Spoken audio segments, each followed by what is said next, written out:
There are two major types of RAM. There's static RAM, which is called SRAM, and dynamic RAM, which is referred to as DRAM. Static RAM is the faster RAM and the more expensive RAM because it's faster and better.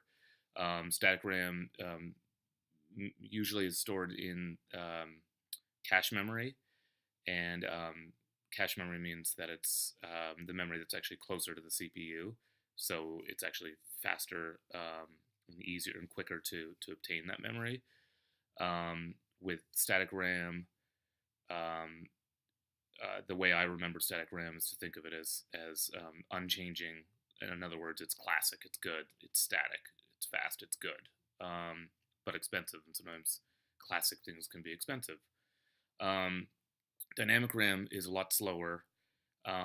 It's therefore a lot cheaper. It's not in the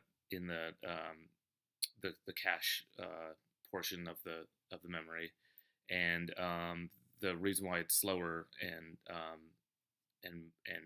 therefore not as good as the static RAM is that it constantly has to be refreshed, where static RAM doesn't need to be refreshed at all. Dynamic RAM is constantly needing to be refreshed. And the way I remember dynamic RAM is that I think of it like dynamite. It's something that's always blowing things up and needs to be renewed.